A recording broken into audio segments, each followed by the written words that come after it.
महामहिम राष्ट्रपति को इग्नोर करके आप सदन की कोई कार्रवाई नहीं कर सकते। बिहार में कहीं ना कहीं पप्पू यादव हर एक आदमी के दिलों में बस चुके हैं। अभी प्रधानमंत्री नीतीश जी बनेंगे कि नहीं बनेंगे ये मुद्दा नहीं है। जैसे माननीय प्रधानमंत्री जी का जो व्यवहार देखा जा रहा है, जिससे विपक्षी पार्टी लगातार विरोध कर रही है। अभी यदि माननीय प्रधानमंत्री जी के द्वारा संविधान को इग्नोर किया जाता है, यदि सभी को एकजुट कर रहे हैं और अहम भूमिका में है, नेतृत्वकर्ता में है, तो हम लोग की गर्व की बात है। जिनके द्वारा लगातार संविधान को रौंदा जा रहा है, बदला जा रहा है, महामहिम राष्ट्रपति जी का जो मुद्दा चल रहा है, तो इससे बड़ा और संविधान का विरोध क्या हो सकता है। उसमें आदमी बोलेगा कि पप्पू यादव एक सेवक की भूमिका में बिहार में निस्वार्थ, तो वैसे परिस्थिति में अब एक ही रोल बनता है कि पप्पू यादव जी शुरू से विरोध कर रहे हैं, संविधान के साथ हैं, तो संविधान के जो विरोध करने वाले लोग बैठे हुए हैं उसके तो विरोध में ही रहेंगे ना।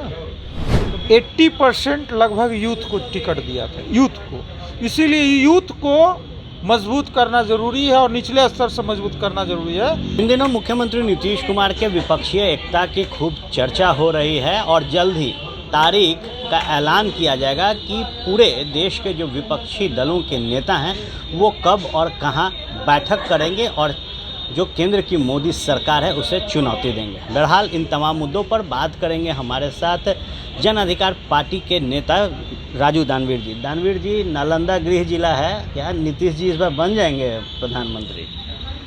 देखिए, अभी प्रधानमंत्री नीतीश जी बनेंगे कि नहीं बनेंगे ये मुद्दा नहीं है।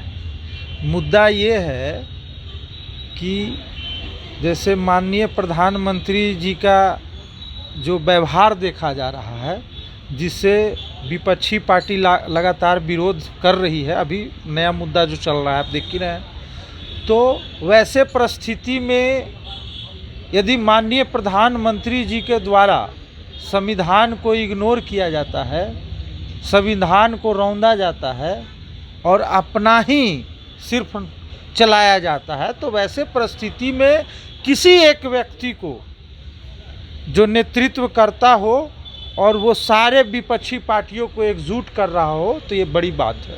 और वैसे भूमिका में आए दिन हमारे, यदि आपने नालंदा की बात कहे, नालंदा का बेटा है, बिहार के माननीय मुख्यमंत्री जी हैं, तो बिहार के जब वो मुख्यमंत्री हैं, तो वैसे परिस्थिति में यदि सभी को एकजुट कर रहे हैं और अहम भूमिका में है, नेतृत्वकर्ता में है, तो हम लोग की गर्व की बात है। भारतीय जनता पार्टी प्रधानमंत्री इशू नहीं है, इशू ये है कि पहले एकजुट होके आपसी तालमेल अच्छे करके और चुनाव लड़ना, चुनाव में जाना।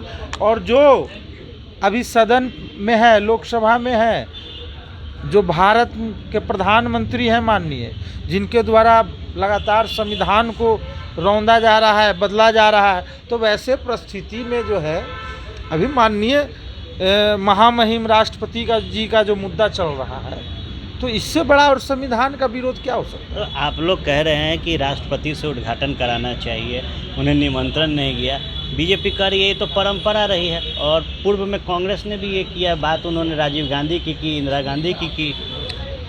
मेरा कहना है कि पूर्व में कोई नेता, विधायक ही हम हैं, मान लीजिए विधायक बने और हमने कोई काम नहीं किया या हमने किया, तो हमको देखकर आप चलिएगा।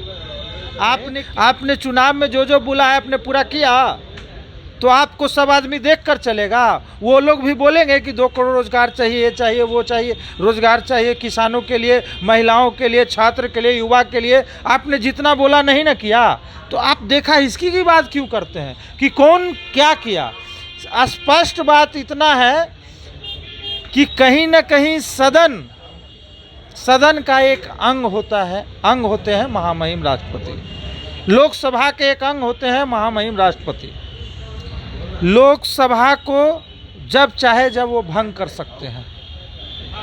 सदन द्वारा जो भी पारित होती है विधेयक, उसको स्वीकृति देते हैं। यदि स्वीकृति उनको नहीं देना है तो वापस वो सदन में भेज देते हैं कि पुनर्विचार के लिए। तो महामहिम राष्ट्रपति को इग्नोर करके आप सदन की कोई कार्रवाई नहीं कर सकते। भूमिका जन अधिकार पार्टी की क्या रहेगी लोकसभा चुनाव को लेकर? क्या विपक्षी एकता में पप्पू यादव, नीतीश कुमार को मजबूती देंगे? बिल्कुल।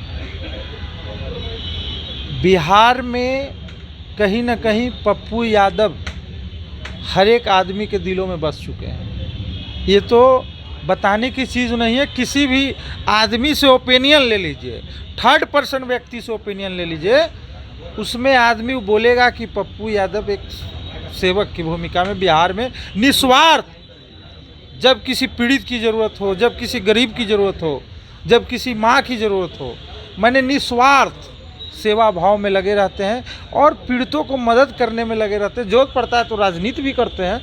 लेकिन अब राजनीति की जहाँ तक बात है तो मैं आपको बता दूं कि इस बार अभी जो जैसा चल रहा है देश में कि 10 साल लगभग 10 साल से एक सरकार है लगभग, और उन्होंने जितने वादे किए सब खोखले निकले, जनता हित के वादे सब खोखले निकले। तो वैसे परिस्थिति में अब एक ही रोल बनता है कि पप्पू यादव जी शुरू से विरोध कर रहे हैं, संविधान के साथ हैं, तो संविधान के जो विरोध करने वाले लोग बैठे हुए हैं उसके तो विरोध में ही रहेंगे ना, तो विरोध में रहेंगे और जनता इनको स्थान देगी। बड़ा दायित्व जो पुनः आपको दिया गया युवा जाप का, क्या लगता है कि युवा बिहार में एकत्रित करके आप लोग फाइट करने के लिए तैयार हैं? देखिए, अभी हम लोग का अगले महीने से जून लास्ट से सारे पूरे बिहार में प्रमंडल स्तरीय हमारे जो लगभग ये सेशन चलेगा 2 महीना। 2 महीने के बाद हम लोग फिर डिस्ट्रिक्ट वाइज बैठक करेंगे, जिला वाइज, और जिला वाइज और प्रयास में है कि यूथ विंग हमारा कहीं ना कहीं थोड़ा है स्ट्रॉन्ग, हर जगह मजबूती से है, लेकिन इसको और अपग्रेड करने की ज़रूरत है और यूथ विंग को भी बूथ स्तर तक मजबूत करने की ज़रूरत है। क्योंकि आपको जितने बड़े आंदोलन हो, छात्र विंग, यूथ विंग अच्छे से करते हैं। और जन अधिकार पार्टी को हमेशा देखिएगा कि जनता हित पर रोड पर संघर्ष करने वाली है। तो यूथ विंग को जनता के लिए मजबूत करना होगा। और आने वाला समय में आप देखिएगा कि पिछले ही चुनाव में देख लीजिए, पिछला जो 2020 का चुनाव था विधानसभा का, तो उसमें आदरणीय हमारे नेताजी ने 80% लगभग यूथ को टिकट दिया था, यूथ को। इसीलिए यूथ को मजबूत करना ज़रूरी है और निचले स्तर से मजबूत करना ज़रूरी है। आने वाला समय में फिर 80% टिकट हमारे नेताजी ने स्पष्ट कर दिया कि 80% हम लोग टिकट विधानसभा में यूथ को देंगे। देखिए, निश्चित तौर पर युवा बिहार, युवा देश में युवाओं को मजबूत करेगा जन अधिकार पार्टी। और जिस तरीके की मुहिम नीतीश कुमार ने धार देने की कवायद की है, उसमें जन अधिकार पार्टी मजबूती से खड़ा रहेगा और केंद्र की सत्ता में काबिज नरेंद्र मोदी की सरकार को सत्ता से हटाएगा। संसद पर क्या कुछ राजनीति जो चल रही है उस पर राजू दानवीर ने अपनी जो सक्रिय और पार्टी की जो भूमिका है उस पर साफ करते हुए कहा कि जो गलतियां पूर्व में राजनीतिक दलों ने की, अगर वही गलतियां मौजूदा सरकार करती है तो ये लोकतंत्र के लिए कहीं से भी उचित नहीं है। निश्चित तौर पर भारतीय जनता पार्टी को ये समझना चाहिए कि अगर संविधान को रौंदा जाएगा तो जनता नहीं माफ़ करेगी। आप बने रहे फर्स्ट बिहार झारखंड के साथ, खबरों का सिलसिला यूं ही चलता रहेगा। बायोम जो है मेडिकल प्रिपरेशन का एकमात्र संस्थान, जहां है complete digital classrooms, video lectures, student tracking system, library facility and 100% result oriented rankers batch. Biome, Hinoo एवं नगरा टोली, रांची।